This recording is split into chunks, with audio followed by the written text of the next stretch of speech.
Welcome to Dead Air Confessions.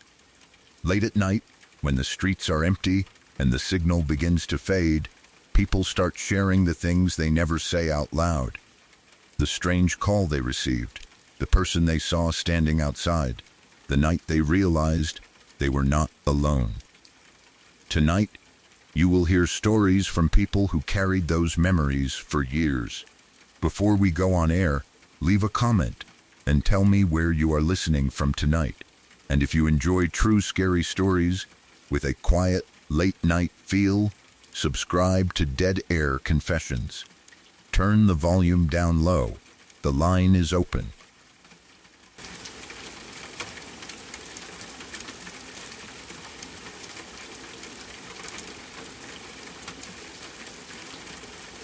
Back in 2013, I went trick-or-treating with my cousin and my little brother. I was 15 at the time, old enough to feel like I should not be scared of much anymore, but still young enough to get excited about Halloween. I had probably told myself I was mostly going out to keep an eye on my little brother and cousin, but the truth was that I still enjoyed it. Halloween had always had a different feeling from every other night of the year. The streets were full of kids. Porch lights were on. People were dressed in costumes. You could hear people laughing from one house to the next. Everywhere you looked, there were masks, candy bags, plastic buckets, fake blood, capes, superhero costumes, witches, skeletons, and little kids running around too fast for their parents to keep up with. It was one of those Halloween nights where the whole neighborhood seemed alive. There were hundreds of people out, not just a few families walking from house to house. The streets were packed. You could hear kids shouting in the distance. You could hear doors opening and closing. You could smell leaves, cold air, candy, and whatever people had cooking inside their homes. At one point, my cousin, my little brother, and I came to a T in the road. It was a normal intersection, but I still remember it clearly because of what happened afterward. Going left would take you out of the neighborhood. Going right would take you deeper into it. We went right. At first, nothing felt strange. We kept walking with our candy bags, probably talking about which houses gave out the best candy and which ones we still wanted to try. We had been in the middle of all those other kids only minutes before. The neighborhood was busy. Houses had porch lights on. People were answering doors. There was noise everywhere. Then, little by little, things started changing. As we walked deeper into the neighborhood, there were fewer people around. At first, I did not think much of it. Maybe everyone had gone down another street. Maybe we had walked into a section of the neighborhood where people were starting to turn off their lights for the night. Maybe kids had already finished this area and moved on. Those were normal explanations. But the farther we went, the emptier it became. We went up to one house. No one answered. That was not unusual by itself. On Halloween, some people leave their lights on, but do not answer the door right away. Maybe they are in the back of the house. Maybe they are helping a kid with a costume. Maybe they are just not participating. We went to another house. No answer. Then another. Still nothing. By the time we reached the fifth house with no answer, something started to feel wrong. It was not just that the doors stayed closed. It was the fact that the neighborhood had become completely vacant. A few minutes earlier, the streets had been full of kids. There had been people everywhere. Now there was nobody. No families walking between houses. No parents waiting at the curb.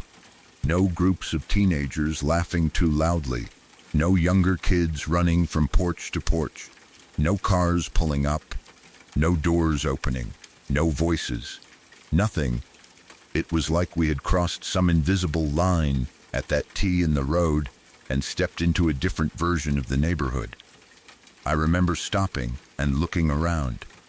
The houses were still there. The porch lights were still on at some of them. There were decorations in yards, fake cobwebs, plastic skeletons, maybe carved pumpkins on steps. Everything looked like Halloween, but the people were gone. That was what made it creepy. The decorations suddenly did not look fun anymore. They looked abandoned.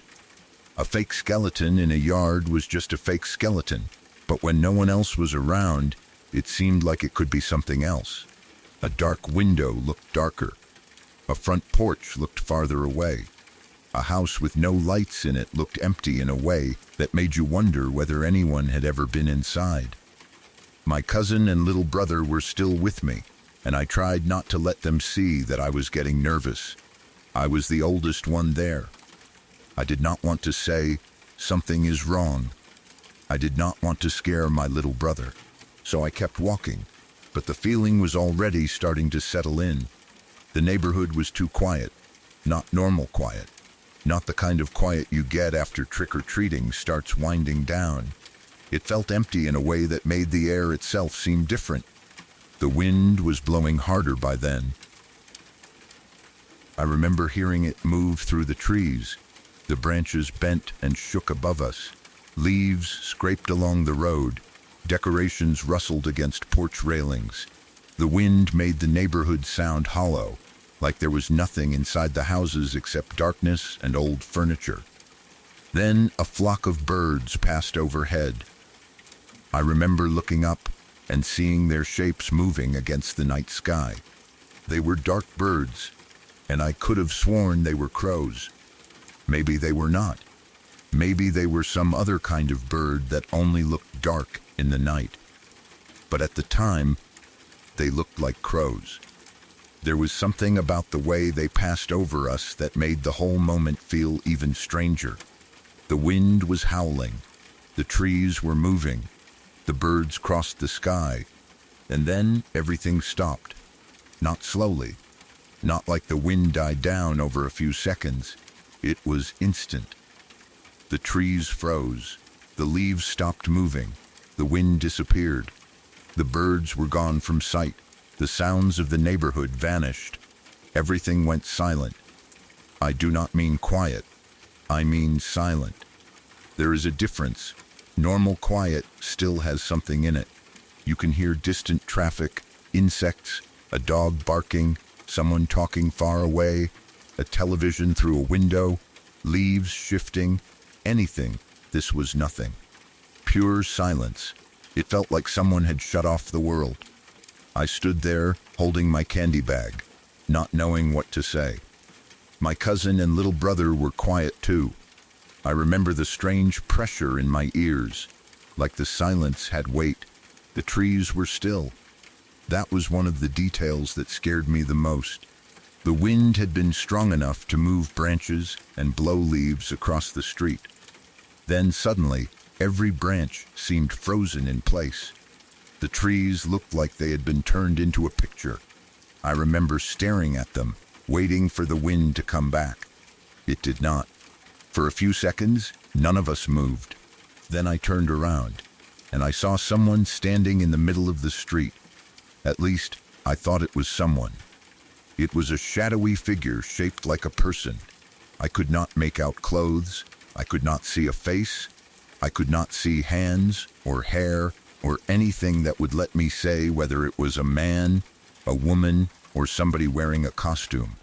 It was just human-shaped, dark, standing in the middle of the road, but it did not look solid. That was what made it so disturbing. It flickered, not like a person moving in and out of a streetlight, not like a shadow cast by a car. It flickered like a flame. The shape seemed to tremble and shift, as though it could not decide whether it was there or not. 1 second it looked taller, then thinner, then darker. It stayed in the same spot, but the edges of it kept wavering. I remember staring at it because I could not understand what I was looking at. At first, I thought it might be another kid in a costume. Halloween makes you question what is real and what is not. Someone standing in the middle of the street in a dark costume would not normally be impossible. But there was no movement around it. No one walking nearby. No parents calling for someone. No laughter. No other trick-or-treaters. And the figure did not act like a person. It did not wave. It did not turn around. It did not walk toward us. It just stood there, flickering in the middle of a completely silent street. Then we heard the shriek. It sounded like something straight out of a horror movie.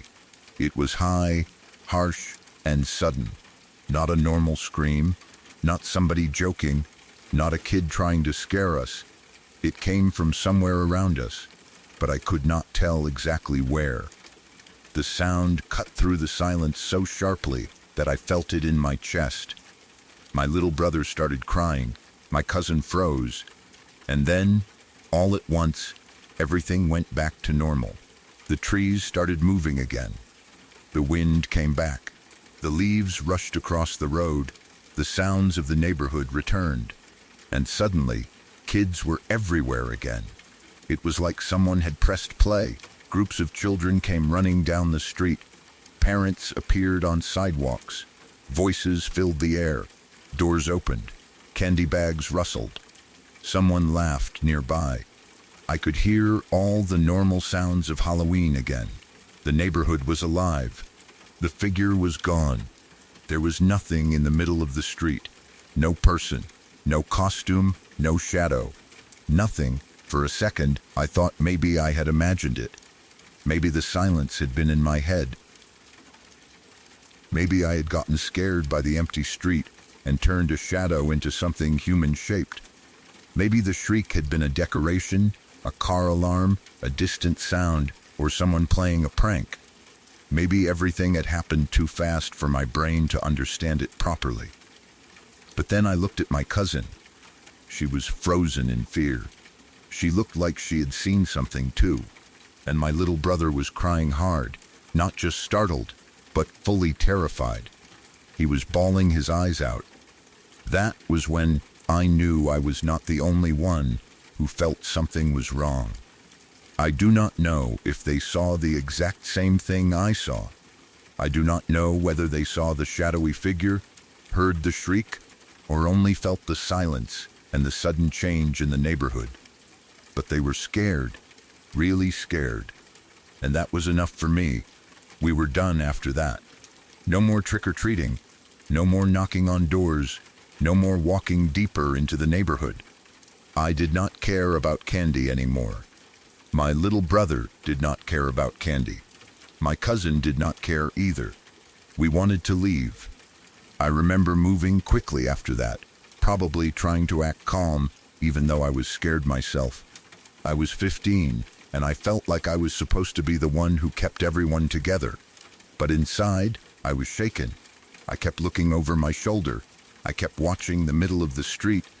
I kept expecting that dark figure to be standing there again. It never was. The rest of the neighborhood looked normal. Kids continued walking around in costumes. Parents called their children back toward the sidewalk. Porch lights glowed. Decorations moved in the wind. Everything looked like it had before. But it did not feel the same. Once you see something that does not fit, it becomes hard to return to normal. Every shadow looked deeper. Every dark yard seemed too quiet. Every flickering porch light made me think about that figure. We eventually made it back. I do not remember every detail of the walk home. I remember that we were quiet. I remember my little brother crying for a while. I remember not wanting to talk about what happened because I did not know how to explain it. What could I even say? That the entire neighborhood disappeared? That the wind stopped? That the trees froze? That I saw a shadowy person flickering in the street? That a scream came from nowhere? It sounded ridiculous, even to me. But it happened. At least, something happened. I know the neighborhood was full of kids shortly before we reached that T in the road. I know we took the right turn. I know the houses stopped answering. I know the street went empty. I know there was wind. I know birds flew overhead. Then I know everything stopped. That part is the hardest thing to explain. A neighborhood does not just become empty in a few minutes. A strong wind does not stop so completely that every tree freezes in place. The sounds of nature do not disappear all at once. And then, a few moments later, Everything does not suddenly return exactly as it was before. Maybe there was a logical reason. Maybe the kids had all moved to another part of the neighborhood at the same time. Maybe there was some event farther up the street that drew everyone away. Maybe we had walked into a quieter section without realizing it. Maybe the wind had dropped suddenly. Weather can change quickly. Maybe the birds had passed over during a quiet moment, and my memory made it seem more dramatic because I was already afraid. Maybe the figure was a decoration, a person in a costume or a shadow from a moving light. Maybe the shriek came from a Halloween decoration that activated at the exact wrong time. All of that is possible, but none of it fully explains the way it felt. The silence was too complete. The figure looked too wrong. The return to normal happened too suddenly, and my cousin and little brother were scared too. I have told people this story before, and most of them do not believe me. I understand why. It sounds like something made up for a horror movie. A busy Halloween neighborhood suddenly becoming empty. A flock of crows, the wind stopping. A shadow figure flickering like a flame. A scream, then everything returning to normal. It sounds too perfect. That is one of the reasons it has stayed with me for so long. It feels unreal even though I remember it clearly. I can still picture the street. I can still picture the trees frozen in place. I can still see that shape in the road. And I can still remember the sound of the shriek.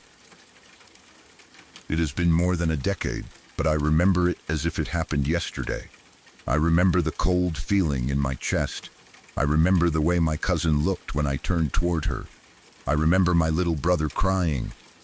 I remember realizing that whatever had just happened, none of us wanted to stay there another second. Maybe we misunderstood something ordinary. Maybe Halloween, darkness, wind, and fear turned a strange moment into a memory that grew bigger over time. Maybe there was an explanation that we never found. But I have never forgotten that night. I have never forgotten the tea in the road. Left would have taken us out of the neighborhood. Right took us deeper into it. We went right, and for a few moments, it felt like we walked into a place where the whole world stopped moving.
When I was younger, I shared a room with my mom. It was not unusual to me at the time. That was just how our home was set up, and I had gotten used to it. We each had our own bed on opposite sides of the room. My bed was right next to the bedroom door, close enough that I could hear every little sound from the hallway. My mom's bed was across the room, near the other wall. Because of where our beds were placed, she had to walk directly past me if she wanted to leave the room. There was no other way out. If she got up in the night to use the bathroom, get water, check something in another room, or do anything at all outside the bedroom, she had to pass right beside my bed. I would usually hear her. The floor had its own small sounds, and her bed was creaky enough that you could hear when she got up or sat down.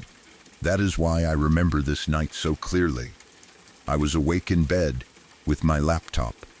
It was the middle of the night, although I do not remember the exact time. I only remember that it was late enough for the whole house to be quiet. The lights were off except for the pale glow from my laptop screen. My mom was already asleep across the room. I was not tired yet. I had probably been watching videos, scrolling through something, playing a game, or doing whatever I normally did when I should have been sleeping.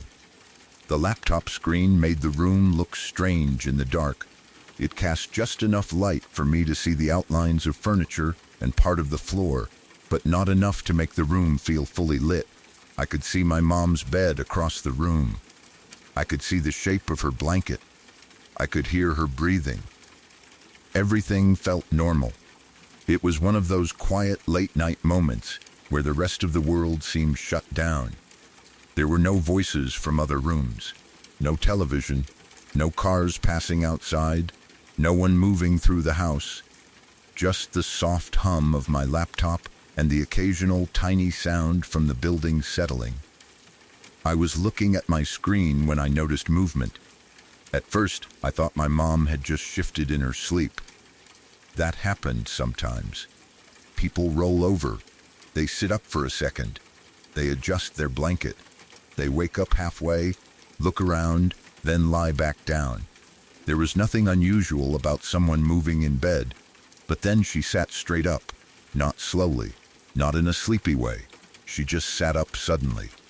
I remember looking over because the movement caught my attention. The blanket had shifted around her, and she was upright in bed for a second. Then she got up, and she ran. She did not walk. She did not stumble toward the door like someone half asleep going to the bathroom. She full sprinted out of the room. It happened so fast that my brain did not understand what I was seeing. She stood up from her bed and moved across the room at a speed I had never seen from her before. My mom was not a petite woman, and I had honestly never seen her run like that in my life. Not casually, not even when she was in a hurry, but that night she moved like something had scared her badly enough that she needed to get out of the room immediately. She ran past my bed. She went through the doorway. Then she was gone. For a second, I just sat there. I did not move right away because I was too confused. I kept looking at the empty spot where her bed was. The blanket had been thrown down to the floor. It was not neatly pushed aside. It looked like she had moved quickly and left it behind. Her bed was empty. The room felt completely wrong without her in it. I remember staring at the open doorway, waiting for her to come back. Maybe she had heard something downstairs. Maybe she was sick. Maybe she needed to use the bathroom urgently. Maybe something had scared her awake. Maybe she had received a phone call or remembered something important. I did not know. But what confused me was how fast she moved. She did not say anything. She did not call my name. She did not turn on a light. She did not even look at me as she passed. She just ran. I got out of bed and followed her. I expected to find her in the hallway. I expected to hear her footsteps. I expected to see her standing in the bathroom, kitchen, living room, or somewhere nearby. But she was not there. The hallway was empty. I called for her. No answer. At first, I assumed she had gone to the bathroom. That would have been the most reasonable explanation. Maybe she was sick and did not have time to say anything. Maybe she had run because she felt nauseous or needed something quickly. I went to check. The bathroom was empty. No light, no sound, no movement. I checked another room. Nothing, then another. Still nothing. The house was quiet. That was when I started feeling nervous. She had not been gone long. There was no way she could have gotten very far. I had seen her run out of the bedroom only seconds before. The house was not huge, and I knew where every room was. I knew how long it took to walk from one end to the other. She should have been somewhere. But I could not find her. I checked the kitchen. Nothing. I checked the living room. Nothing. I checked the hallway again. Nothing. I looked in every room that made sense. Everywhere was dark, and still. The more I searched, the stranger it felt. I remember thinking that maybe she had gone outside. That idea did not make much sense, but I was running out of explanations. If she had not gone into another room, maybe she had gone through one of the doors. Maybe she had heard something outside. Maybe she had seen something through a window. Maybe there was some emergency I did not know about. So I looked outside. I checked through the windows and doors as best as I could. There was nothing. No car, no person, no sign of her walking away, no porch light switching on, no movement in the yard, just darkness. The kind of darkness that makes ordinary spaces feel unfamiliar. I remember standing there, trying to listen. Maybe I would hear her footsteps outside. Maybe I would hear a door open. Maybe I would hear her call out. But there was nothing. No sound at all. At that point, I was scared. Not fully panicking yet, but close. I had seen her leave the bedroom. I was sure of it. I had seen her sit up. I had seen her get up. I had seen her run past my bed and through the door. I had not been asleep. I had been wide awake on my laptop. I was not dreaming. At least, I did not think I was. The laptop was still on in my room. I could remember exactly what I had been watching before I saw her move. I had been awake enough to notice every detail. So where was she? I kept searching. I went through the rooms again. I checked behind doors. I checked the bathroom again. I checked the kitchen again. I looked outside again. Nothing. My mind started going through possibilities that made less and less sense. Maybe I had somehow missed her. Maybe she had passed behind me while I was searching. Maybe she had gone into a room right after I checked it. Maybe she had moved quietly enough that I did not hear her. But I knew the layout of the house. To get back into the bedroom, she would have had to pass by me or walk down the hallway. She would have had to make enough sound for me to notice. And her bed made a specific creak whenever someone got onto it or sat down. I had heard her get up. I had not heard her come back. Still, I did not know what else to do. After searching the rest of the house, I finally went back to the bedroom. I do not know why I went back in there at that exact moment. Maybe I just needed to check one more time. Maybe some part of me hoped she had returned and I had somehow missed it. Maybe I was scared enough that I wanted to be back in the one room that felt familiar. I opened the door, and she was there. My mom was back in bed. She was under the blanket. She was completely asleep. For a few seconds I could not move. I stood there looking at her because my brain could not process what I was seeing. Her blanket was back over her. Her body was in the same place it had been before. She looked peaceful. She looked normal. She looked like she had never gotten out of bed at all. But I had seen her get up. I had seen her run. The blanket had been on the floor. Her bed had been empty. I had searched the entire house because I thought something was wrong. And now she was there, sleeping. I remember looking at the floor where the blanket had been. I remember looking at the bed frame. I remember listening carefully for the sound of her moving. There was nothing. No sign that she had run back. No sound that she had climbed into bed again. No creak from the mattress. No footsteps past my bed. No door opening. Nothing. I just stood there in the dark, trying to understand how she could be asleep in that bed after I had watched her run out of the room. The first thought I had was that maybe she had somehow come back while I was searching. Maybe I had gone into another room at the exact moment she returned. Maybe she passed through the hallway silently. Maybe she managed to get past my bed without waking me or making a sound. But that did not fit. My bed was right next to the door. She would have had to walk directly beside me to get back into the room. She would have had to cross the same space she had crossed when she ran out. I would have seen or heard her, and even if I had somehow missed her walking in, I should have heard her bed. Her bed was creaky. I heard it when she got up. I would have heard it when she laid back down, but I heard nothing. I stayed awake for a long time after that. I do not remember whether I went back to my laptop right away or sat in bed staring across the room. I only remember feeling uncomfortable. I kept watching her bed, waiting for her to sit up again or run out again. She did not. She slept normally. At some point, I must have fallen asleep too. But the next morning, the first thing I wanted to do was ask her about it. I waited until she was awake and then brought it up. I asked her what she had been doing during the night. She looked confused. She said she had not done anything. I asked if she had gotten up. She said no. I asked if she had gone outside the room or checked something in the house. Again, she said no. Then I told her what I saw. I explained that I had been awake on my laptop and watched her sit up.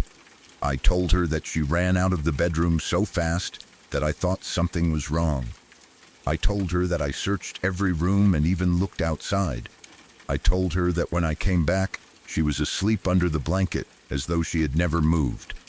She laughed, not in a mean way, more like she thought the whole thing was absurd.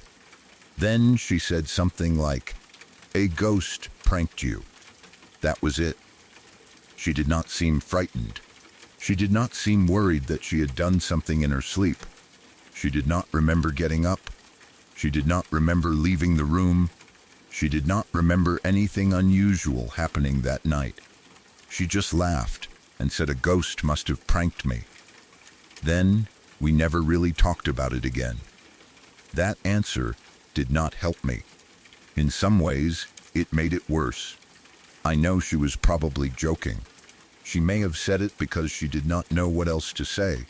Maybe she did not want to think about the idea of sleepwalking.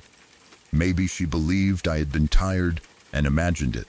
Maybe she thought it was just a weird story and did not want to make a bigger deal out of it. But I was left with no explanation. I have thought about that night many times since then. The most likely explanation is probably that I saw something while I was tired and somehow misunderstood it. Maybe I had been drifting towards sleep while using my laptop. Maybe I was in that strange space where you feel awake, but your mind is already dreaming.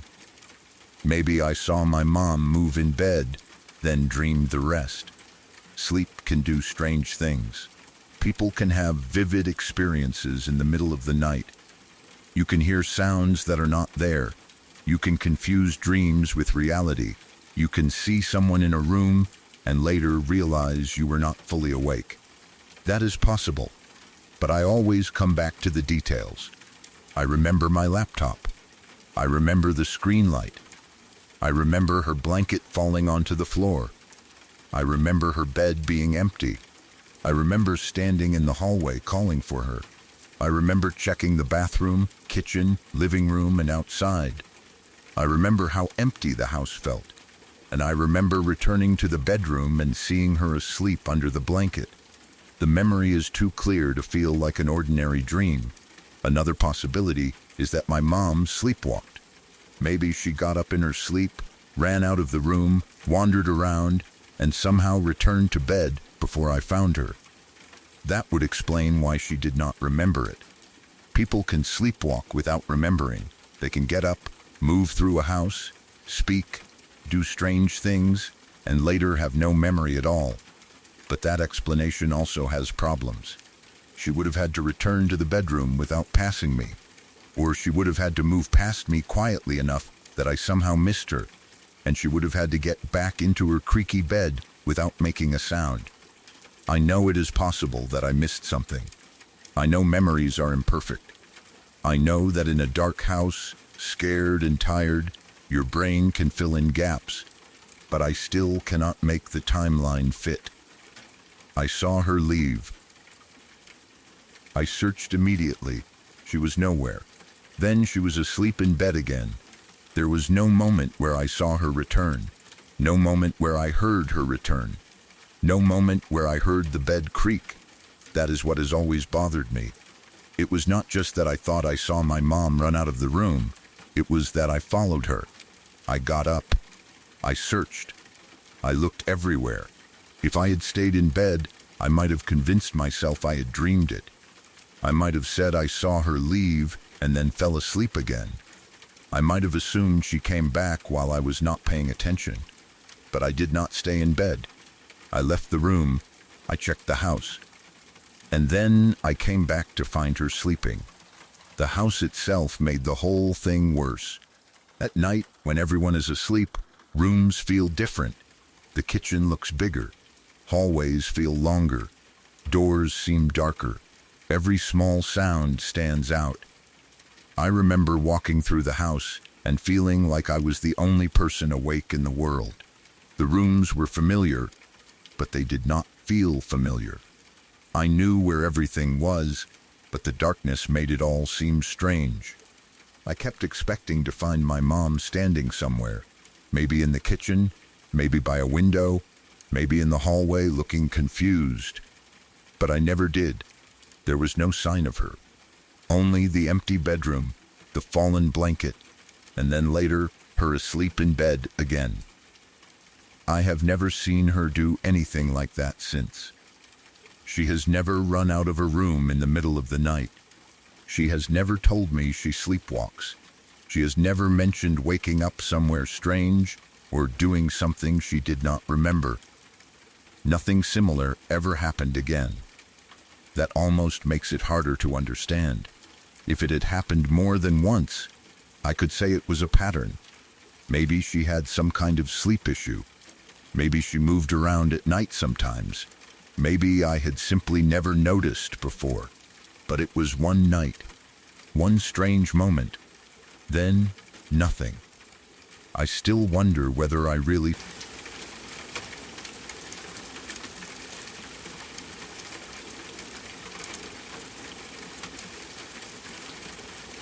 When I was around 10 or 11 years old, I was sitting in my room playing with Legos when something happened that I still cannot explain. It was not late at night. At least I do not think it was. I remember there being enough light in my room for me to see what I was building, and the TV was on in the background. I was just doing what I normally did at that age, sitting at my table and trying to make something out of a pile of Lego pieces. My room in that old house had a layout that I remember very clearly. My table was pushed up against the window. The window faced outside, and when I sat there, I had my back to the rest of the room. My bed was behind me. The TV was in front of the bed, facing toward it, and there was a closet on the other side of the bed. The area between the closet and my bed was not a huge space, but it was enough to create a dark little corner when the room was not fully lit. It was one of those parts of a bedroom that looks normal during the day, but feels different when you are not looking directly at it. I was at the table with the Legos in front of me, focused on what I was making. The TV was playing some movie. I think it was The Book of Life, although I cannot say with complete certainty after all these years. I just remember that it was an older TV, one of those big black and white sets that seemed ancient even back then. The screen made its own soft glow and gave off that faint electronic sound old televisions always had. My grandpa was the only other person in the house with me. My mom was not home yet.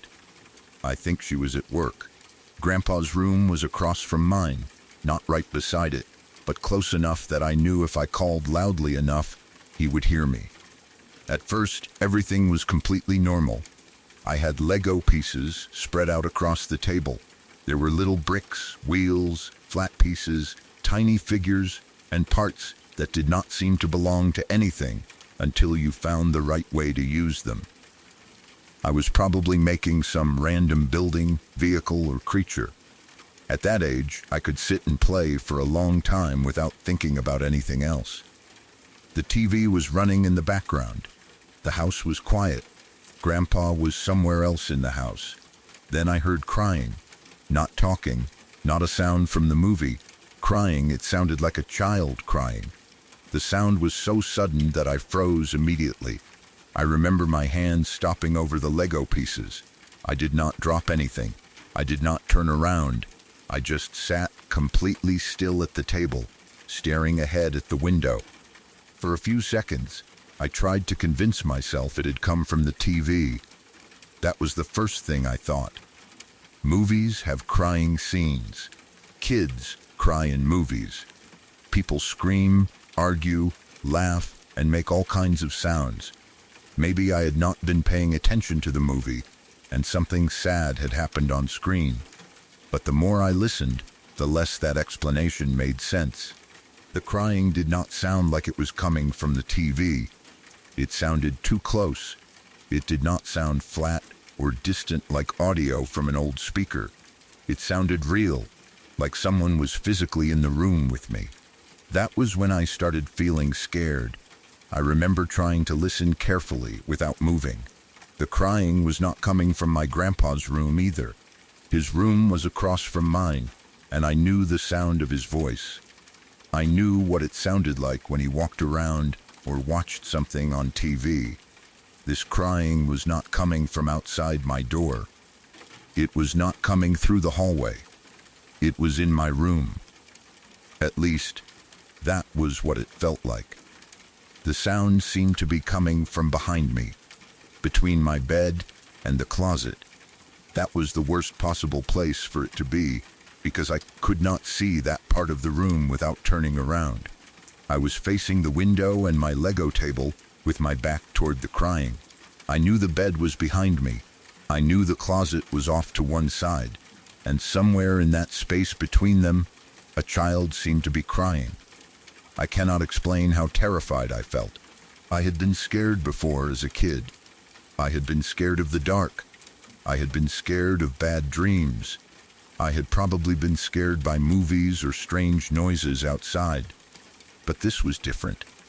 This was the kind of fear that makes your whole body go cold. I could feel my chest tightening. My hands felt weak. I could not make myself turn around. The crying continued.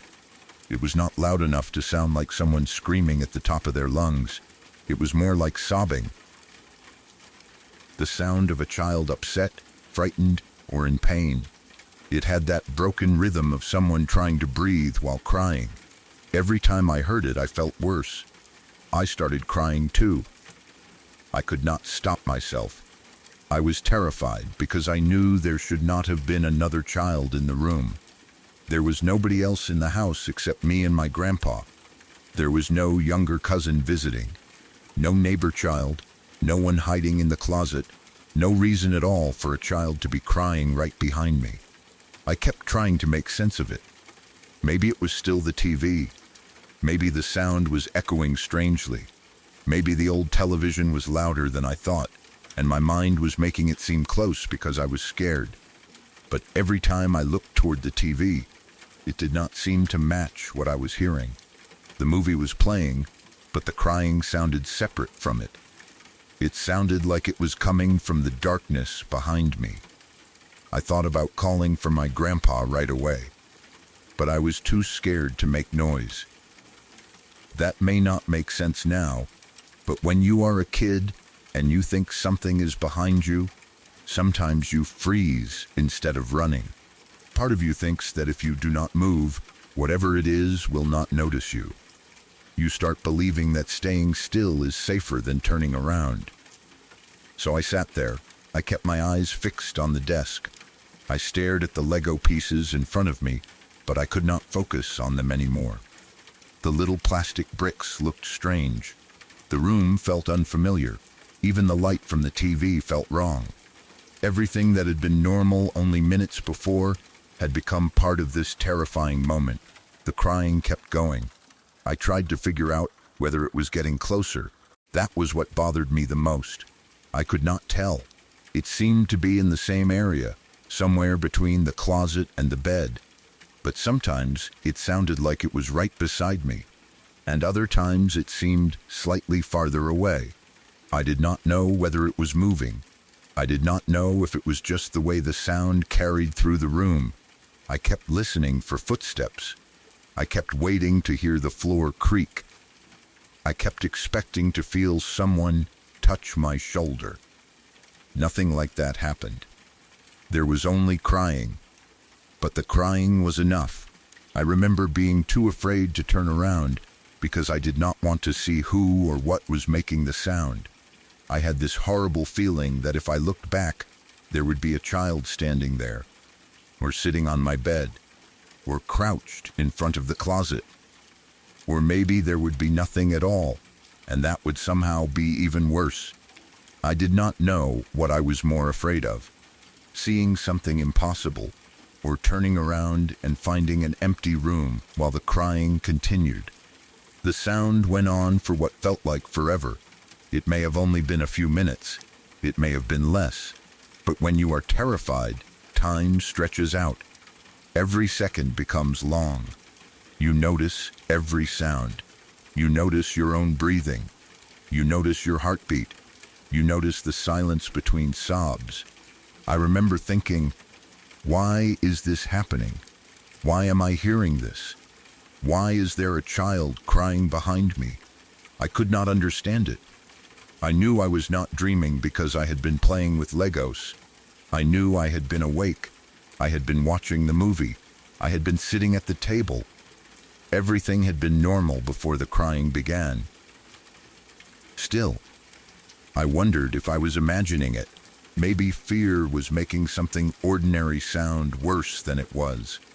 Maybe the refrigerator was making noise somewhere in the house. Maybe pipes were rattling.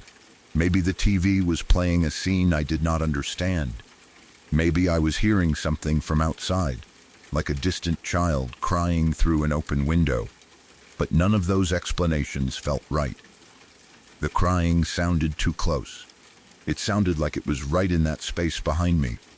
Eventually, the crying stopped. It did not slowly fade away. It just stopped. The room went quiet again. The TV was still playing. The air in the room felt normal again, at least for a moment. But I did not move right away. I was still too afraid. Even after the crying stopped, I stayed facing forward. I remember waiting, almost counting in my head, trying to make sure it was really gone. I was afraid that if I turned around too fast, the crying would start again. A minute may have passed, maybe more, I do not know. But after a while, I finally found enough courage to call for my grandpa. My voice probably sounded weak at first. I may have called his name once, then louder the second time. I remember feeling embarrassed and scared at the same time. I did not want him to think I was overreacting, but I also did not want to be in the room alone anymore. Grandpa came over to check on me. The second he came into the room, I felt safer. I told him that I heard a child crying in my room. I told him it sounded like it was behind me, between the bed and the closet. I do not remember every word he said. He may have asked if I was okay. He may have asked whether the sound came from the TV. He may have checked the closet, the bed, and the room itself. But I remember him being there. I remember not wanting him to leave. The room looked normal once another adult was standing in it. The closet was just a closet. The bed was just my bed. The dark corner between them was empty. There was no child. There was no movement. There was no obvious source for the crying. That should have made me feel better. Instead, it made me feel more confused. If there had been something in the room, at least there would have been an answer. If a toy was making noise, if the TV had been louder than I realized, if a neighbor child was outside, if an animal had gotten into the house, anything would have been better than nothing. But Grandpa did not find anything. He told my mom what happened. Later on, my mom came home from work. I remember waiting for her because I needed to tell her myself. I needed her to understand exactly what I heard. I wanted someone to explain it to me. I wanted someone to say there was a reason. When she got home, she asked me questions. She wanted to know where I was sitting. She wanted to know what I heard. She wanted to know whether the TV was on. She wanted to know whether I saw anything. I told her everything I could remember. I described the room. I described the crying. I told her it sounded like a child. I told her it seemed to be behind me, between my bed and the closet. I told her that I was too scared to turn around. I told her that I cried because I did not know what else to do. I do not remember whether she had an explanation either. I do not think anyone did. The sound was gone by then. There was nothing to investigate. No recording, no evidence, no strange mark in the room. Just my memory, and the fact that I had been terrified enough to call my grandpa. A few days later, we called a priest to come bless the home. I remember that part too. At that age, having a priest come to the house made the whole situation feel serious. It made me think that maybe the adults believed something had happened, even if they did not say it directly. I remember the idea of someone walking through the home, saying prayers, blessing rooms, and trying to make the place feel safe again. I do not remember every detail of the blessing. I do not remember exactly what was said, but I remember the feeling afterward. It was like everyone hoped that whatever had happened would not happen again. And after that, I never heard anything like it again. I never heard a child crying in that room again. I never heard crying from the space between my closet and bed. I never saw anything there either. The room returned to normal. I could play with my Legos again. I could watch TV again. I could sleep in my bed again. But I never forgot that day. For a long time, I would look toward that area between the bed and closet whenever I was in the room. Even during the day, I would notice it. It had become connected to the sound in my mind. At night, it was worse. The closet door looked darker. The space beside the bed felt larger than it really was. I would remember sitting at the table, too scared to turn around. I would remember the crying. I would remember how close it sounded. I have tried to think of normal explanations over the years. Maybe it really was the TV. Old televisions could make audio sound strange, especially if the speakers were damaged or if the volume changed unexpectedly. Maybe there was a scene in the movie with a crying child, and because I was focused on my Legos, I did not connect the sound to the screen right away. Maybe the sound came from outside. A child could have been crying somewhere near the house. Sound can travel strangely through windows, walls, vents, and hallways. Sometimes a noise outside can sound like it is inside the room, especially when you are young and scared. Maybe something in the house was making an odd noise. Plumbing, air vents, old furniture, pipes, or even the TV itself can create sounds that seem human if you hear them at the wrong time. Maybe I was tired. Maybe I had been daydreaming so deeply while playing that my mind made a normal sound feel more real and more frightening than it was. Those are all possible explanations. I know that. But the reason the memory still bothers me is because of how specific it felt. It was not a vague noise. It was not a creak or a whisper. It sounded like a child crying right behind me.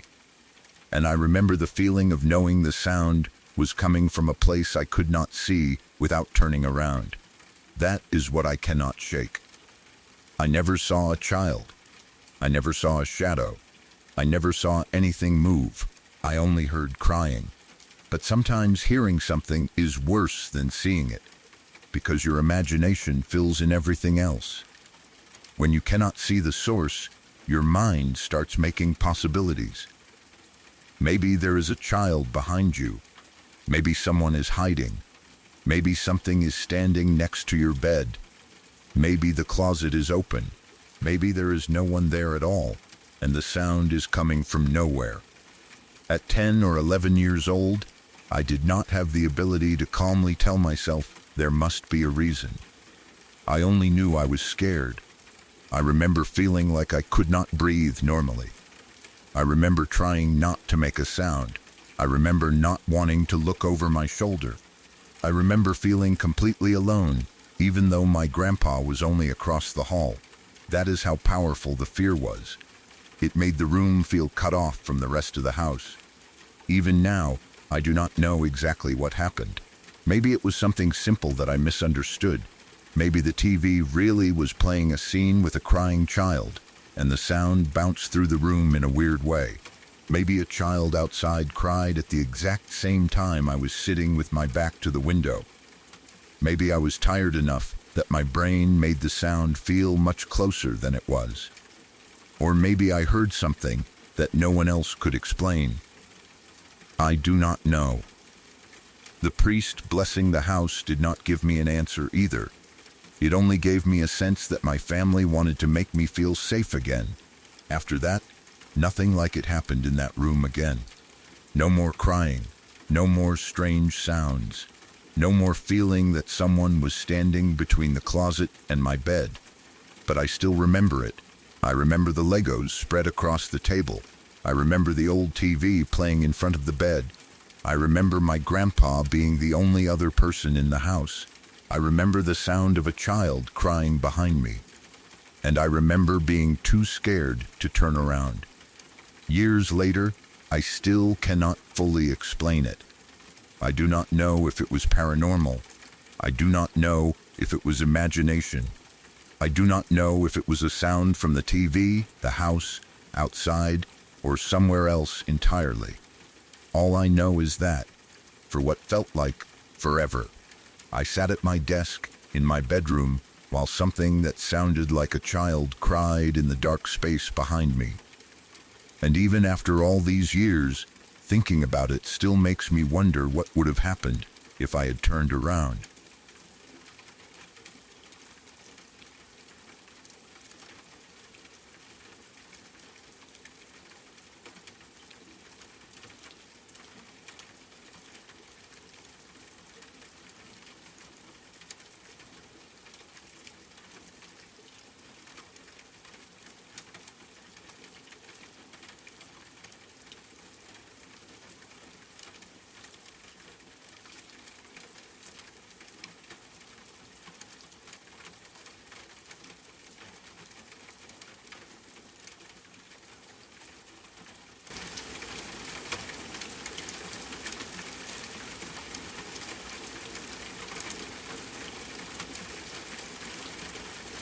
My girlfriend and I were walking through the woods one day while I was on FaceTime with a friend I had not seen in ages. It had been a while since my friend and I had properly talked. Life had gotten busy, schedules had changed, and we had both drifted into that pattern where you mean to call someone back but keep putting it off. So when we finally got on FaceTime, I was happy about it. We were catching up, laughing, talking about old memories, making jokes, and filling each other in on everything that had happened since the last time we really spoke. My girlfriend was with me, and the three of us were sort of sharing the conversation even though one of us was on the phone. It was not late at night. At least, I do not remember it being fully dark. The woods still had enough light for us to see where we were going. But it was one of those times of day when the trees made everything feel dimmer than it should have been. The trail was clear enough, but once you looked off to either side, the woods got thick quickly. There were trees close together, brush near the ground, fallen branches, and darker spaces where the sunlight did not reach very well. I had walked through woods before. I was not someone who got scared every time I heard a branch move or saw a shadow between trees. Woods can feel eerie sometimes, especially when they are quiet, but usually there is a normal explanation for every sound. A bird moves. A squirrel runs through leaves. The wind catches a branch. A deer steps through the brush. That is just how the outdoors is. At first, everything felt normal. My friend on FaceTime was talking, and I was laughing at something she said. My girlfriend was walking beside me, maybe a little ahead at times, maybe looking down at the trail so she did not step on roots or rocks. I had the camera pointed toward myself most of the time, because I was talking to my friend and not really thinking about anything around us. The trail itself was not especially dramatic. It was just a path through the woods, with enough room for two people to walk side by side. On either side, the trees stretched farther back than we could see clearly. Some spots were more open, where light came through and you could see deeper into the forest. Other spots felt closed in by trunks, branches, and undergrowth. We were all in a good mood. That is why the shift in the atmosphere hit me so hard. 1 second, my girlfriend was walking normally beside me. The next second, she stopped. Not gradually. Not because she was tired or wanted to check her phone. She stopped in her tracks. I noticed because I kept walking for half a step before realizing she was no longer beside me. When I turned to look at her, she was staring toward the woods. At first, I thought maybe she had seen an animal. That would have made sense. Maybe there was a deer standing between the trees. Maybe she had spotted a fox, a rabbit, or something moving in the brush. The woods were full of little movements, and she had always been more observant than me when it came to noticing things around us. But she did not say anything. She just stood there. Her whole body had gone still. I remember laughing lightly at first because I did not understand what was happening. I thought she might be messing with me, especially since I was still on FaceTime with my friend and everyone had been joking around. I asked her something like, "What are you looking at?" She did not answer. Her eyes were fixed on one part of the tree line. That was when I started to pay attention. I was still holding my phone, and I turned the camera around so my friend could see what my girlfriend was looking at. I pointed it toward the woods, expecting to show her a normal patch of trees and maybe whatever animal my girlfriend had noticed. But from where I stood, I did not see anything. There was no person, no animal, no movement, only trees. The woods looked darker in that direction, but not unusually dark. There were a few trunks close together, some low brush, and a small gap between branches. It looked like every other part of the woods around us. I tried to bring my girlfriend back to the moment. I joked with her. I asked what she was doing. I waved a hand near her side, not touching her at first because I could tell she was focused on something. I was still laughing a little, partly because I thought she might be trying to scare me, and partly because I did not know what else to do. Then I heard my friend gasp through the phone. It was not a little surprised sound. It was a real gasp, the kind of reaction that happens before someone has time to think. Then she said, "What the actual fuck?" The way she said it immediately changed the mood. I stopped laughing. I looked from my girlfriend to the phone. I asked, "What the hell are you guys looking at?" I still did not see anything. My girlfriend was staring into the woods. My friend was looking at the video through my phone. And somehow both of them had reacted to something I had missed. That made me feel irritated for a second. I thought maybe they were playing some kind of joke. My friend had not seen my girlfriend in person, but she knew I was walking with her. Maybe they had somehow decided to mess with me. Maybe my girlfriend had silently pointed something out and my friend was pretending to see it through the camera. I did not know. But I did not like the feeling of both of them reacting while I stood there not understanding. So I called their bluff. I said something like, "What are you two even looking at?" There is nothing there. Neither one laughed, neither one answered right away. That was when I started getting uneasy. I did not want to stand around staring into the woods. I did not want to wait for something to happen. I still thought there had to be a normal explanation, but the silence from both of them was making it worse. So I told my girlfriend we should keep walking. I said we should get out of the woods. At first, she did not move. Then, she finally started walking again. I remember the three of us becoming quieter after that. My friend on the phone was no longer laughing. My girlfriend was walking close to me, but kept looking back over her shoulder. And I kept glancing toward the trees, trying to see what had caused the reaction. I still saw nothing. That should have made me feel better. It did not. We kept moving along the path. The woods began to open slightly as we got closer to the edge. The trees were still there, but there were gaps now where we could see more sky and more light. The trail was leading us out toward a clearer area, and I remember feeling relieved. Once we got out of the thickest part of the woods, I thought whatever weird moment had happened would be over. I thought we would laugh about it later. I thought my girlfriend would explain what she thought she saw. I thought my friend would tell me she only saw a shadow or a person-shaped tree trunk through the phone camera. But none of that happened.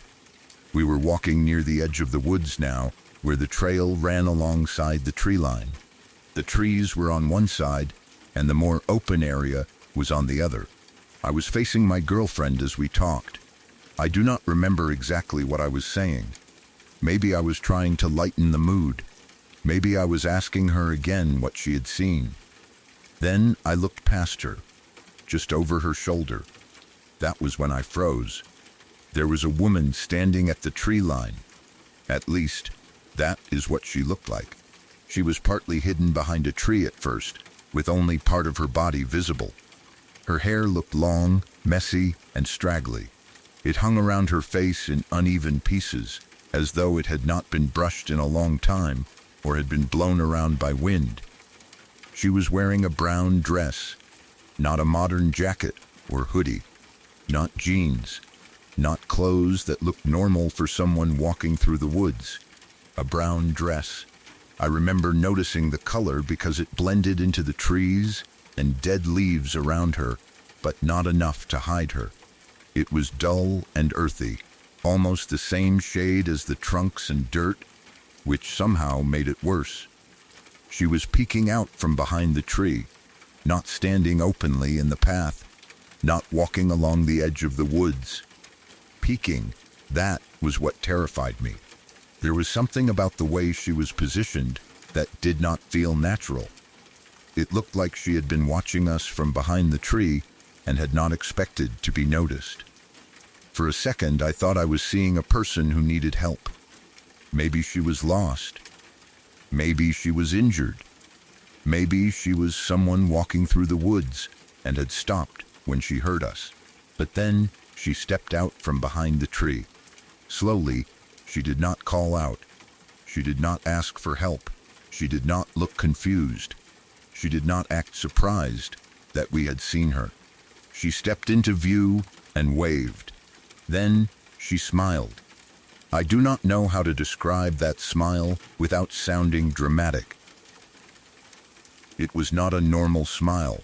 It was too wide, too still, too wrong. It did not look friendly. It did not look like someone trying to reassure us. It looked like a person trying to imitate a friendly expression without understanding how people are supposed to look when they smile. There was no warmth in it, no embarrassment, no humor, just a grin, a horrible stretched smile that made my entire body go cold. I stood there for maybe 1 second, maybe less, but it felt long enough for my brain to understand every part of what I was seeing. The straggly hair, the brown dress, the tree line, her arm lifting to wave, the smile. My girlfriend had not turned around yet. She was still facing me, probably wondering why I had suddenly gone quiet. I told her to turn around. I do not remember saying it calmly. I probably whispered it at first, then said it louder. Turn around. She looked at me. I told her again, turn around. The look on my face must have told her something was wrong, because she did. The second she turned toward the woods, everything changed. Her eyes widened. She froze. I knew then that she saw her too. I did not wait for either of us to say anything else. I grabbed my girlfriend and ran. I did not care about looking cool. I did not care whether my friend on FaceTime could hear us. I did not care whether we were overreacting. I just knew I wanted to get away from the tree line as fast as possible. We ran out of there. I remember holding on to my girlfriend and moving as quickly as we could. The ground felt uneven under our feet. I could hear branches and leaves cracking near the trail. My phone was still in my hand, and I do not even remember whether I was still connected to the call for the first few seconds. My heart was pounding so hard that I could barely hear anything else. I kept expecting footsteps behind us. I kept expecting the woman to call after us.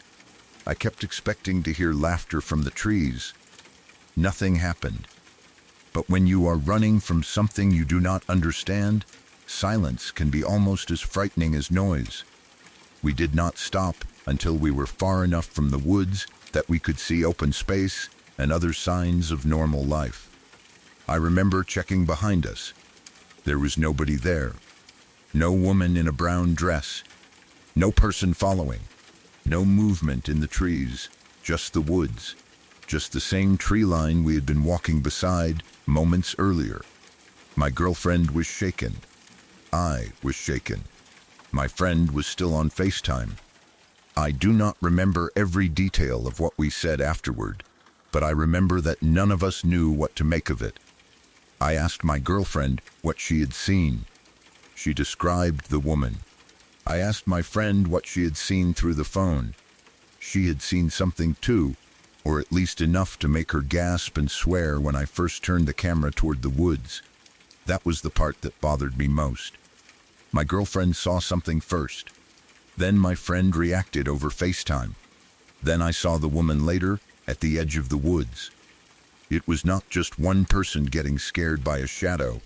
There were 3 separate reactions, and none of us had been trying to scare the others. I have tried to think of normal explanations. Maybe there was a real woman standing in the woods. That is probably the most realistic answer, even though it is also terrifying. Maybe she was homeless. Maybe she was lost. Maybe she was mentally unwell. Maybe she was wearing an old dress for some reason and did not understand how frightening she looked standing behind a tree. Maybe the smile was not meant to be threatening, and we only interpreted it that way because we were already scared. Maybe she was trying to wave hello. Maybe she had been watching us because she was curious, not because she wanted to hurt us. All of that is possible, but it does not explain why she was hiding. It does not explain why my girlfriend stopped before I saw anything. It does not explain why my friend gasped through the phone when I pointed the camera at the woods. And it does not explain the smile. That smile is what has stayed with me. People smile all the time. A person waving from the woods could be weird, but not automatically frightening. If she had stepped out and said, "Sorry, I did not mean to scare you," I would probably think about it differently now. But she did not say anything. She did not move like someone who wanted help. She did not look embarrassed at being caught staring. She just stepped out, waved, and smiled. The smile made it feel deliberate, like she knew we were afraid, like she wanted us to know she had been watching. After that day, I never saw her again. I never saw another woman in a brown dress near that trail. I never saw straggly hair behind the trees. I never heard anyone talk about someone living in those woods. I did not find a news story or a local explanation. Nothing connected to it ever appeared. That makes it harder to explain, but maybe it is better that way.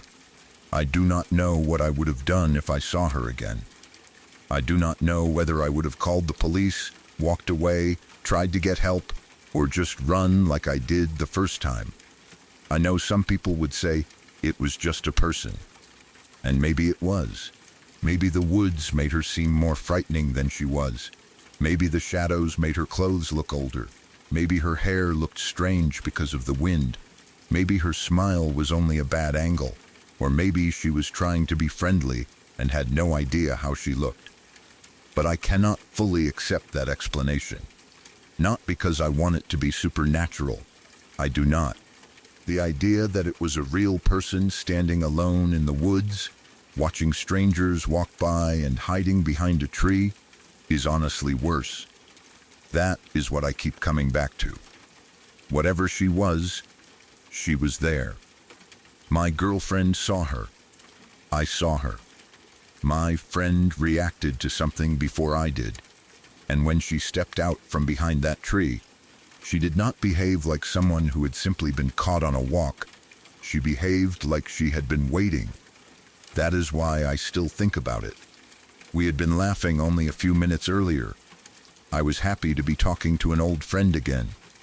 My girlfriend and I were just walking through the woods. It was an ordinary day, ordinary conversation, ordinary trail. Then my girlfriend stopped. Then my friend gasped. Then I saw her. A woman with messy hair and a brown dress peeking from the tree line. A wave, a smile, and a feeling in my body that told me we needed to leave immediately. We ran. I have never seen her again, but I still remember exactly where she was standing.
We will get back to the next confession in a moment. If you are new here, subscribe to Dead Air Confessions for more real stories from people who experienced something they still cannot explain. Your support helps keep these late-night broadcasts alive. You can also leave a like and tell me which story has unsettled you the most so far. Now, let's return to the signal.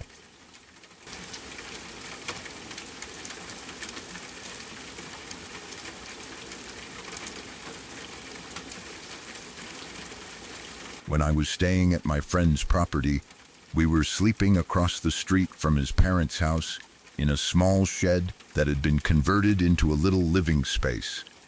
It was not really a normal house. It had been made into something livable, but it still had the feeling of being a shed. It was small, simple, and separate from everything else. There was a main room where we could hang out, and there was a bedroom area. It was enough for us to sleep in and spend time in, but it did not feel like a place built for people to stay comfortably for long periods. The property was in a very forested area. There were trees everywhere, not just a few scattered ones around a yard. The woods were close, thick, and dark once the sun went down. Behind the shed, the forest started almost immediately. There was barely any open space between the back of the building and the trees. During the day, it was not too bad. The woods looked normal in daylight. You could see the tree trunks, the brush, the fallen branches, and the uneven ground. It was quiet, but in a peaceful way. The property was not in a busy or popular area, so there were not many cars coming and going. There were no nearby stores, crowded streets, or people walking around outside. It was mostly just the property, the road, the parents' house across the street, the shed we were staying in, and the forest behind it. At night, though, the whole place felt different. The darkness out there was much deeper than it is in town. There were no streetlights shining through the trees. There were no houses close enough to throw light into the yard. Once the lights inside the shed were off, the forest behind it became a solid wall of black. You could look toward the trees and see almost nothing. Maybe the faint outline of a trunk. Maybe the top of a bush. if moonlight happened to hit it. But most of the time, it was just darkness. The shed did not have a bathroom inside. That was one of the things that made staying there a little uncomfortable. If we needed to go to the bathroom, we had to go outside behind the shed and use the bushes. During the day, that was not a huge deal. It was inconvenient, but manageable. You could see where you were walking, make sure nobody was around, and get it over with quickly. But at night, it was completely different. Going outside meant stepping into darkness, with the forest directly behind you. The first night went fine for the most part. We stayed up talking, messing around, probably watching something or playing games. Nothing felt especially strange at first. The shed was small enough that you always knew where the other person was, and that made it feel safer. We were not alone in the middle of the woods. We were together, and his parents were just across the street. Still, once it got late, the quiet became more noticeable. The sounds outside stood out more. You could hear the wind moving through the trees. You could hear little things shifting in the brush. Sometimes there would be a branch creak, and it would sound much closer than it probably was. There were also animal noises. The area had plenty of wildlife. Deer, raccoons, rabbits, birds, maybe other animals that moved around at night. You could tell something was out there sometimes, even if you could not see it. That was normal. At least, that was what I kept telling myself. Everything stayed normal until around 2:30 in the morning. It was late enough that we were getting ready to sleep. The shed was mostly dark, and we had stopped talking as much. I remember needing to use the bathroom one last time before bed. I did not want to go outside. I had already been thinking about the woods all night. I knew the bushes were behind the shed, close to the tree line, and I knew I would have to go out there alone. But I also did not have a choice. So I got up and went outside. The second I stepped out of the shed, I realized how dark it really was. Inside, even when the lights were low, there was still some light from phones, screens, or whatever was plugged in. Outside, there was nothing. The yard was barely visible. The shed behind me gave off only a little bit of light, and once I stepped farther away from it, the darkness seemed to swallow everything else. I could see the basic shape of the building. I could see where the bushes started. I could see the black line of the woods behind them. But I could not see into the trees. The forest looked like one solid dark mass. I remember feeling exposed immediately. There is something about standing outside in the middle of the night when you cannot see more than a few feet around you. You know there is space beyond what you can see. You know there are trees, brush, animals, and probably nothing dangerous. But your brain starts filling in the darkness anyway. I tried to get it over with quickly. I stayed close to the shed and moved toward the bushes. I did not want to walk too far back. I did not want to stand there longer than I had to. Then I heard footsteps in the brush behind me. I froze. At first, I tried to convince myself it was nothing. Maybe it was a deer. That was the most likely answer. Deer move through brush all the time, especially in wooded areas. They are quiet until they are close, and then suddenly you hear a branch crack or leaves moving behind you. Maybe it was a raccoon. Maybe it was a rabbit or some other small animal. Maybe it was just the wind moving dry leaves and twigs. But it did not sound like wind. It sounded like footsteps. Slow, distinct movement in the brush. Not a single branch snapping far away. Not a quick animal darting through the trees. It sounded like something stepping through the bushes behind me. I did not turn around.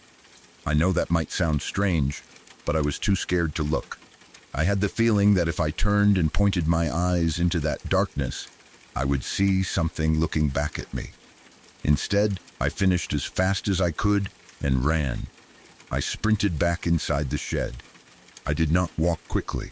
I did not try to stay calm. I ran straight for the door, got inside, and shut it behind me. For a few seconds I just stood there listening. My heart was beating hard enough that I could hear it in my ears. The inside of the shed suddenly felt tiny and safe compared to the darkness outside. The walls were thin, the windows were covered, and the forest was only a few steps away, but being indoors still felt much better than being out there. My friend asked what happened. I probably told him I heard something in the brush. I tried to play it off, because I knew it was probably an animal. I did not want to sound like I was panicking over a deer. We were in a forested area. Animals were expected. There was nothing supernatural about hearing something move outside at 2:30 in the morning. But even while I said that, I could not shake the feeling.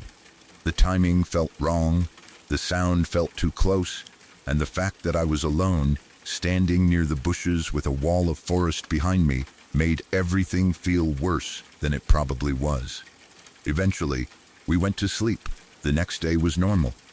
That was what made the whole experience confusing. In daylight, the area did not seem threatening at all. The shed looked like a shed. The bushes looked like bushes. The trees looked like regular trees. We spent the day doing whatever we had planned. We probably went over to his parents' place, ate something, talked, used our phones, played games, or just hung around. I was not thinking about the footsteps constantly, but every time I looked behind the shed, I remembered them. The woods were right there. There was no fence separating the property from the forest, no bright light behind the building, no clear path that showed where animals went in and out, just trees, brush, and shadows. As evening came again, I started feeling tense. I did not say much about it at first. I did not want to make the situation bigger than it was. I kept telling myself that I had heard a deer. That was the answer. There was no reason to turn a normal sound into some scary story. But after dark, the feeling came back. For most of the night, we had the curtains open. There were 2 doors in the shed. One was the main entrance, and the other was near the bedroom area. The windows and doors made it hard to forget how close the forest was. Even when you were sitting inside, you knew that only a thin wall separated you from the woods, and with the curtains open, the dark outside felt like it was looking back in. That is the best way I can describe it. I could not stop feeling like I was being watched.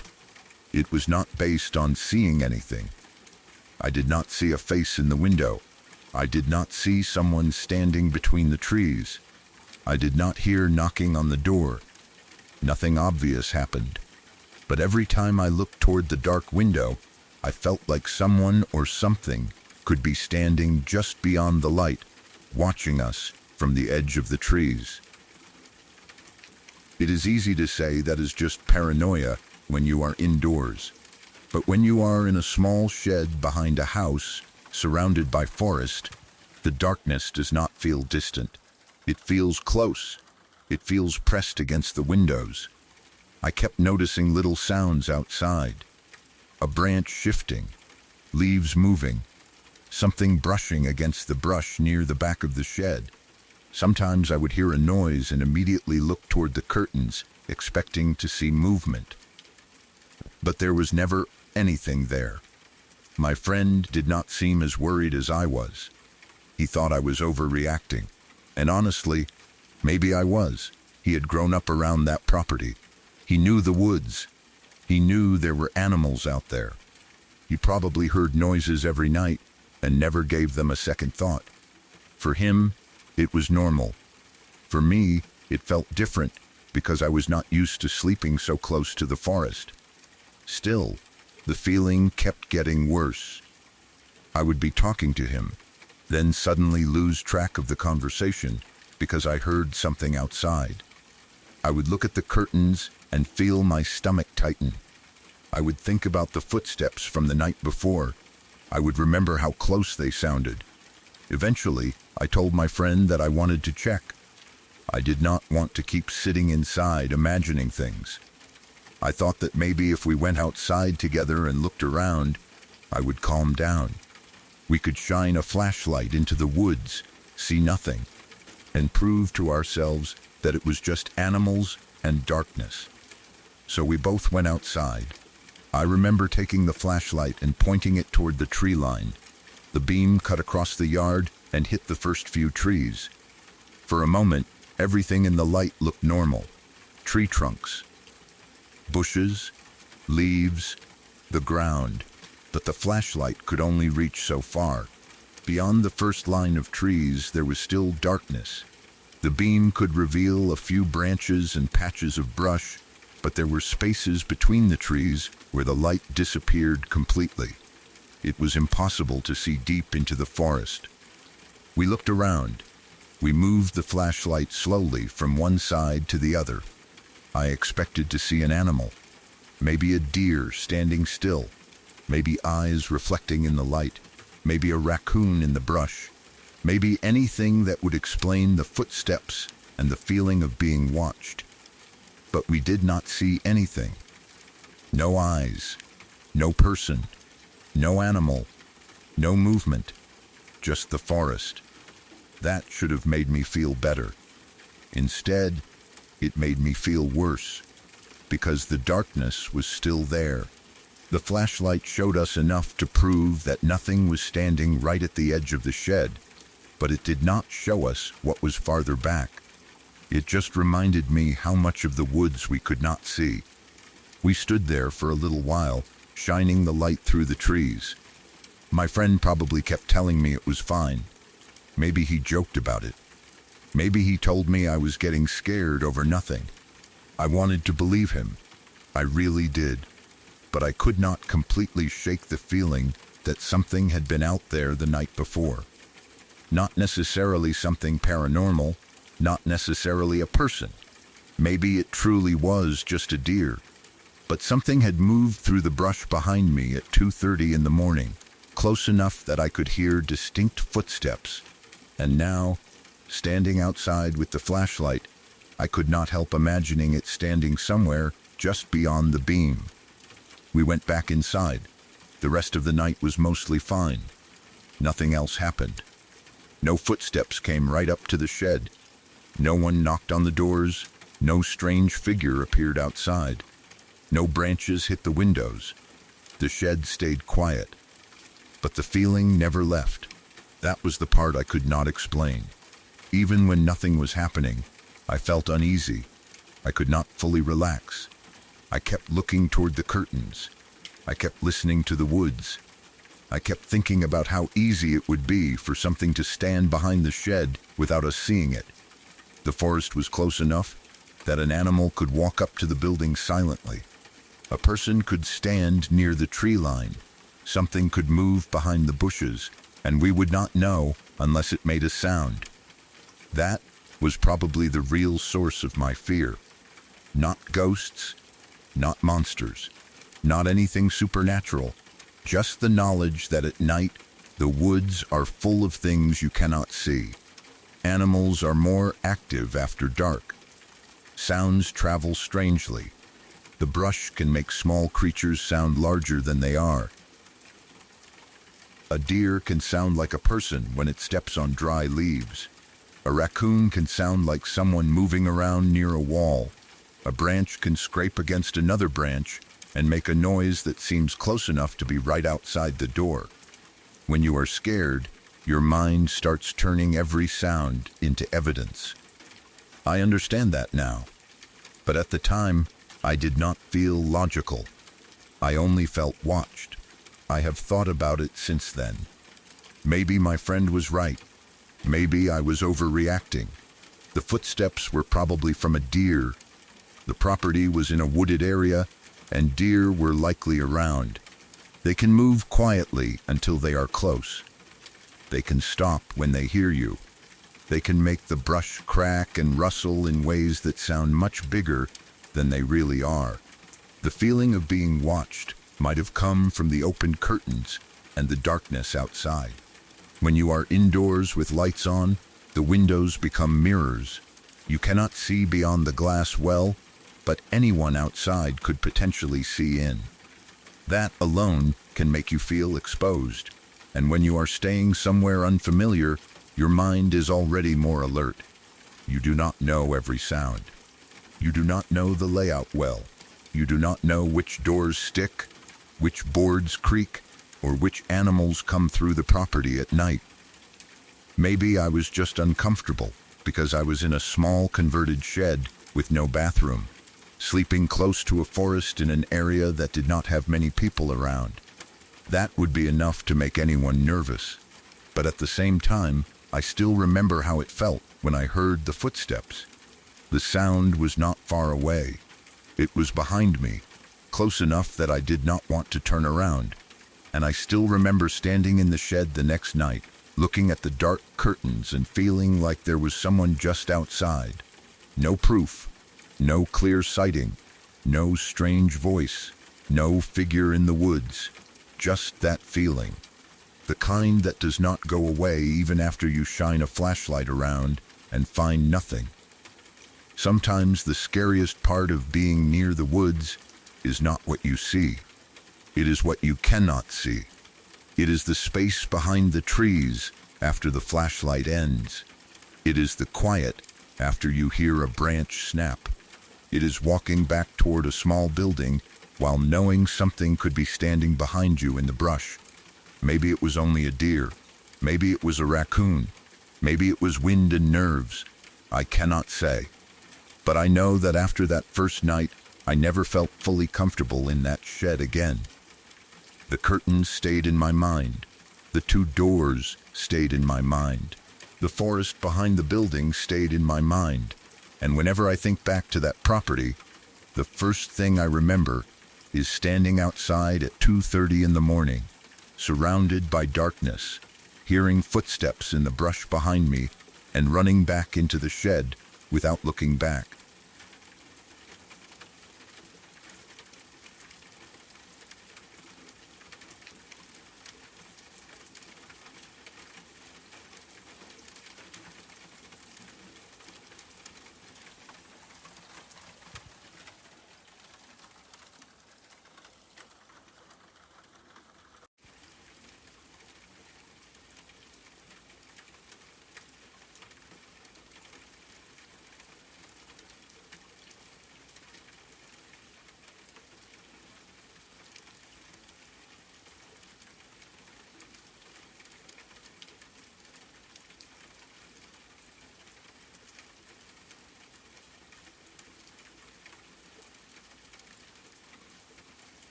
There have been a few moments in my room that I still cannot explain.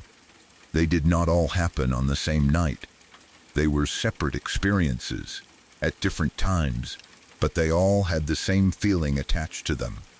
Each one happened when I was alone in my room, usually late enough that the rest of the house was quiet. Each time, I was awake enough to know where I was and what I was doing. And each time, something happened that made the room feel unfamiliar afterward. The strange thing is that I did not always feel afraid right away.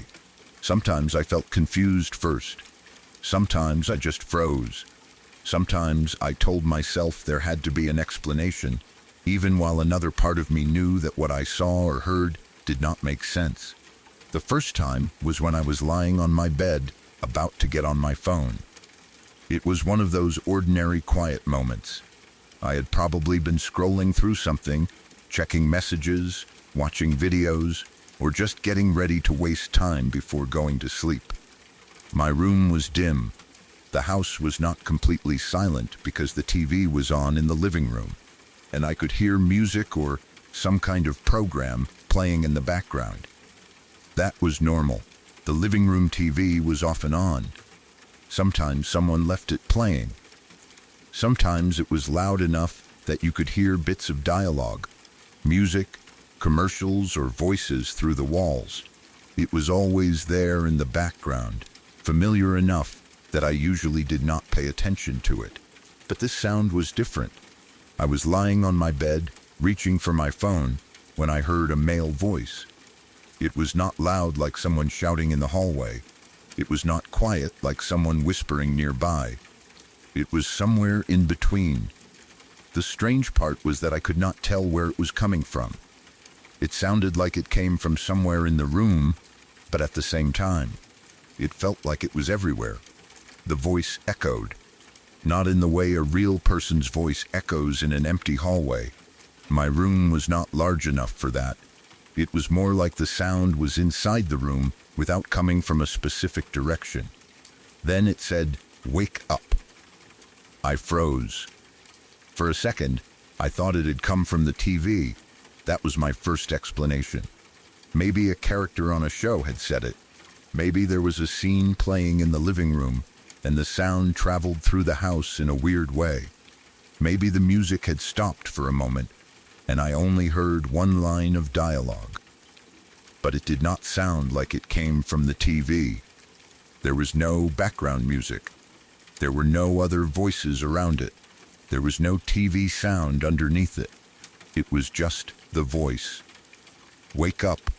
I remember looking around my room. I looked toward the door. I looked toward the window. I looked at the walls. I looked toward the corners of the room, expecting to see someone standing there, maybe a family member, maybe someone who had come in without me noticing. But there was no one. The room was empty. The TV was still playing in the living room, and I could hear the faint music or noise from it in the distance. But the voice had been completely separate from that. It had sounded too close and too clear. I kept staring around the room. Then I heard it again. "Wake up." The same male voice. The same strange echo. The same feeling that it was coming from everywhere and nowhere at once. For some reason, I was not terrified. I do not know why. Maybe I was too confused to feel fear. Maybe my brain was still trying to connect the sound to something normal. Maybe I thought it was a dream, even though I felt awake. Maybe I was used to being alone in my room at night and did not immediately understand how strange it was. But I remember feeling unsettled. The words themselves were simple. "Wake up." That was all. But they made no sense. I was already awake. I was lying there with my phone in my hand. I was aware of the room. I could hear the television in the other part of the house. I could feel my blankets and the mattress under me. So why would a voice tell me to wake up? I kept wondering if maybe I had been more tired than I realized. Maybe I had been drifting off and did not know it. Maybe I had entered that strange state where you are half asleep but still think you are awake. Sometimes your mind can mix sounds from dreams with the real room around you. Sometimes a noise from a TV or another room gets pulled into a dream and comes back sounding completely different. That could have been what happened. But the voice felt too close, too clear. And the fact that it did not have any background sound made it difficult to connect to the TV. After that night, I started feeling like someone was always in my room with me. Not every second, not in a way where I saw a person standing around all the time. But there were moments when I would lie in bed and feel like I was not alone, even though I knew nobody else was there. I would look toward the door. Nothing. I would look toward the closet. Nothing. I would look toward the corners of the room. Still nothing. But the feeling stayed.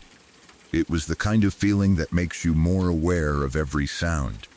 The smallest creak from the wall, a shift in the house, a car passing outside, the wind brushing against a window, the TV changing channels in the living room. Everything began to seem important. Sometimes I would hear the TV and wonder if a voice from it could somehow sound different when it came through the house. Sometimes I would hear a sound in the hallway and tell myself It was just someone walking around. Sometimes I would hear nothing at all and still feel like someone was standing somewhere behind me. I did not know what to make of it. The second strange moment happened when I was lying in bed and my closet door was wide open. I remember the closet being open enough that the darkness inside stood out. During the day, it was just a closet. It had clothes, random items, maybe boxes or things that were not used often. It was a normal part of the room. At night, it looked different. The open door created a dark space that felt deeper than it really was. Even if the room had some light from a TV, phone, hallway, or outside window, the closet stayed darker than everything else. That night, I was lying down and looking in that direction. I do not know why I looked at the closet. Maybe I heard something small. Maybe the door had moved slightly. Maybe I was already feeling uneasy. Or maybe I just happened to glance over. Then I saw a face. It was pale, white enough that it stood out against the darkness of the closet. The face was looking directly at me. At first, I thought my eyes were playing tricks on me. That is what people always say when they see something in the dark. Your brain tries to make a face out of shadows, clothes, hanging jackets, or shapes in a room. You see a pattern and suddenly it feels like someone is staring back. But this did not look like a random shape. It looked like a face, a white face. It had a smile on it, not a normal smile, not a gentle expression. It was an eerie smile, the kind that made the face look wrong. The eyes were dark and light at the same time, almost black and white. I do not know how else to explain it.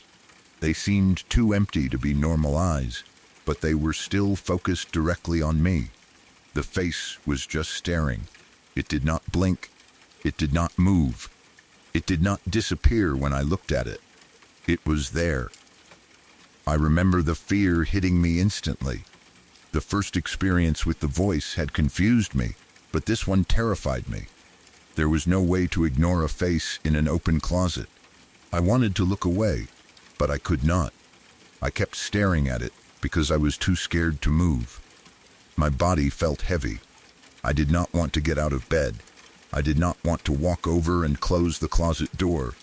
I did not want to call out because some part of me felt like making noise would make it worse. The closet was only a few feet away. That was what made it so bad. It was not a shadow on the other side of a room. It was not something outside a window. It was inside my bedroom, in the same space where I slept. I remember thinking that if I moved, it might move too. If I got up, it might step out. If I looked away, it might come closer. Those thoughts made no logical sense, but fear does not care about logic. When you are lying in bed in the dark and you think you see a face staring from an open closet, your mind starts building the worst possible story around it. I do not remember how long I looked at it. Maybe it was only a few seconds. Maybe it was longer. Time felt strange. I remember eventually forcing myself to close my eyes. I did not know what else to do. I stayed in bed. I tried to fall asleep anyway. That might sound impossible, but I think sometimes when you are scared enough, your body shuts down. You cannot keep staring. You cannot keep thinking. You just want the night to be over. So I pulled the blankets closer, kept my eyes closed, and tried to sleep. At some point I must have. The next morning I woke up and looked toward the closet. The door was halfway closed. That confused me immediately. I remembered it being wide open the night before. I remembered the face inside. But now the closet door was not fully open anymore. It was halfway shut, like someone had pushed it but not closed it all the way. I did not know whether I had gotten up in the night and closed it myself. Maybe I had. Maybe I had been too scared to remember doing it. Maybe the door had moved on its own because of air pressure, a draft, or the way the hinges sat. Maybe it had always been partly open, and my memory made it seem wider because I was afraid. But I remember it being wide open, and I remember the face. That was enough to make the closet feel different after that. For a while, I did not like leaving the door open at night. I would check it before bed. I would make sure it was closed. Sometimes I would look at the gap beneath it and wonder whether I would see something looking back. I know that sounds ridiculous now, but at the time, the fear was real. The closet had become connected to that moment. A normal part of my bedroom had turned into something I watched carefully.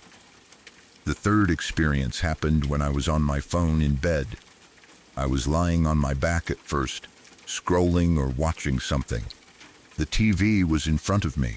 It was probably playing, maybe with the volume low enough that I could hear it, but was not really paying attention. I remember feeling relaxed at first. Nothing was wrong. The room was normal. I was just lying there with my phone, doing what I had probably done 100 times before.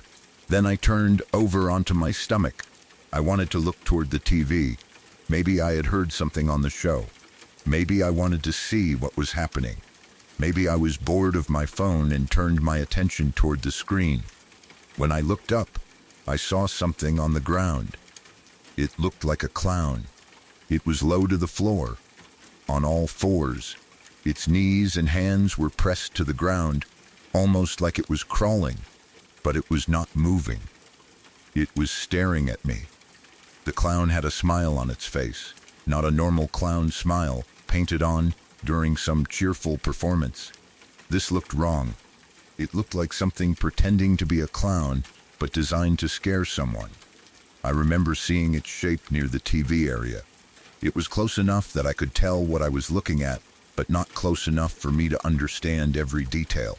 The room was dim, and the light from the TV made the figure look even stranger. The way it was positioned was what terrified me most. It was not standing up, it was not sitting in a chair, it was on the floor, on its hands and knees, looking straight at me, like it had been there the whole time, waiting for me to turn around. For a second, I could not move. I stared at it. It stared back. Then it disappeared, not by walking away, not by moving behind furniture, not by crawling out of sight. It was just gone. 1 second there was something on the floor by the TV. The next second there was nothing. That was the moment that made me question everything. Maybe I had seen a pile of clothes. Maybe the TV light made a shape on the floor that looked like a person. Maybe something in the room created the illusion, and when I shifted my eyes or blinked, my brain corrected itself. Maybe I was tired. Maybe I was half asleep.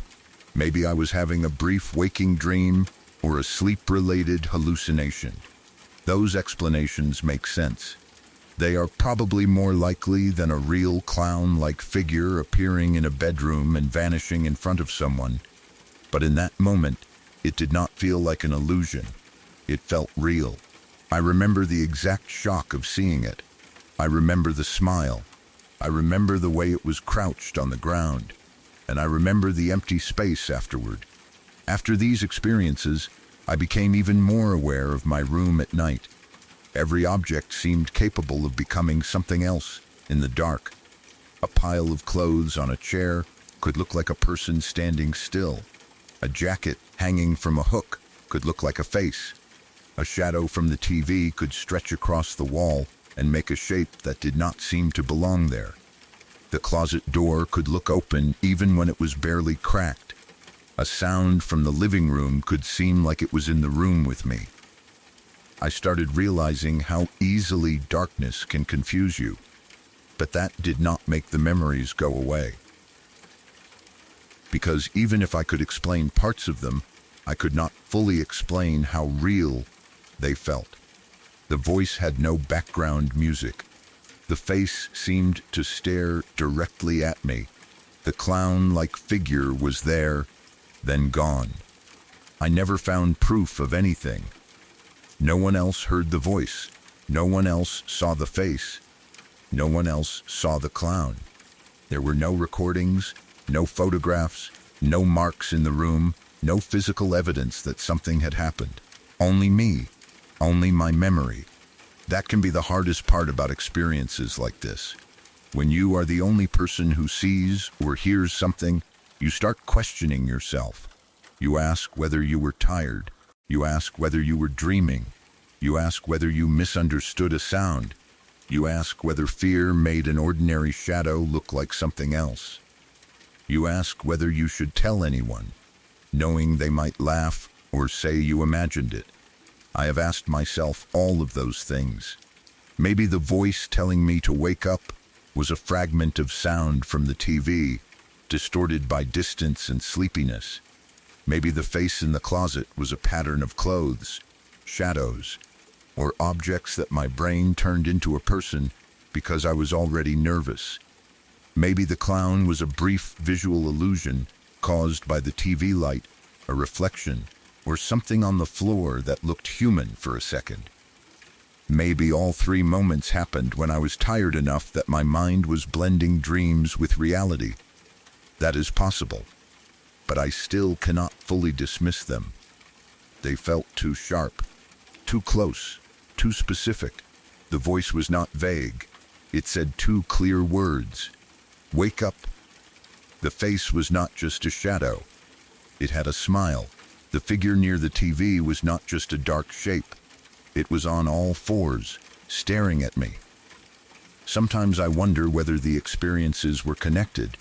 Maybe they were all part of the same thing, being tired, alone, and hyper-aware in a dark room. Maybe once I had one strange experience, I started expecting another, and that made my brain more likely to interpret normal sounds and shadows as something frightening.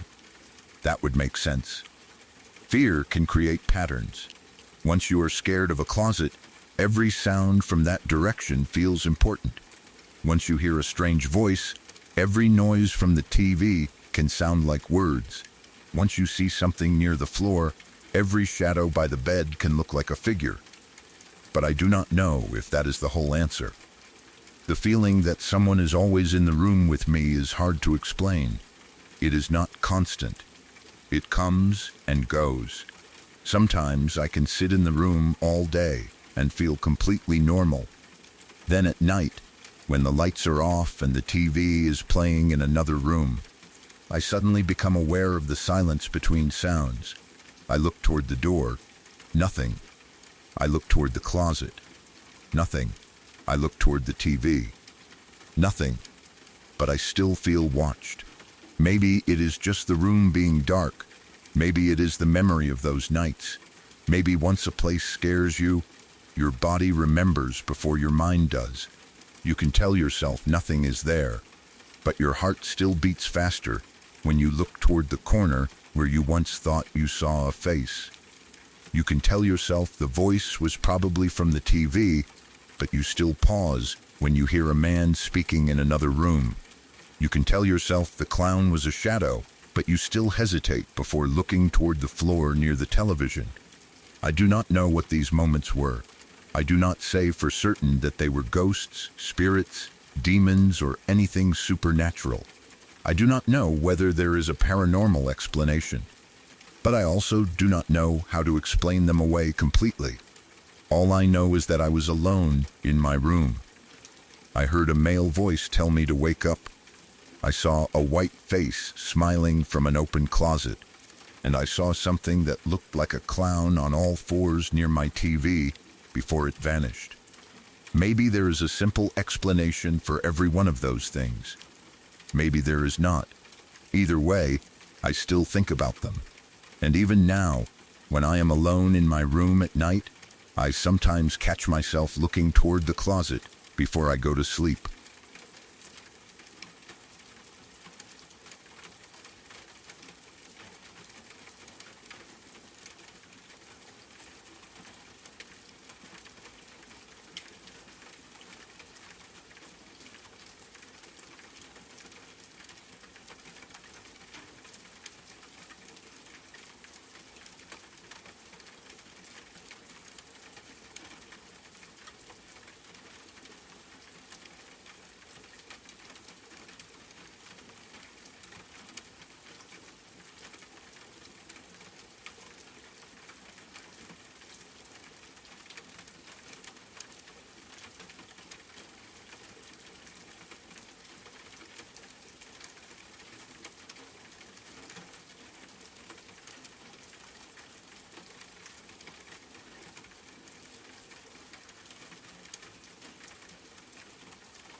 The broadcast is ending, but some voices do not disappear when the radio goes quiet. Maybe one of tonight's confessions will stay with you. Maybe you will remember it the next time your phone rings at an odd hour, or when you hear something outside after midnight. Leave a comment with the story that got under your skin the most. Subscribe to Dead Air Confessions for more stories from the people who called in after something went wrong.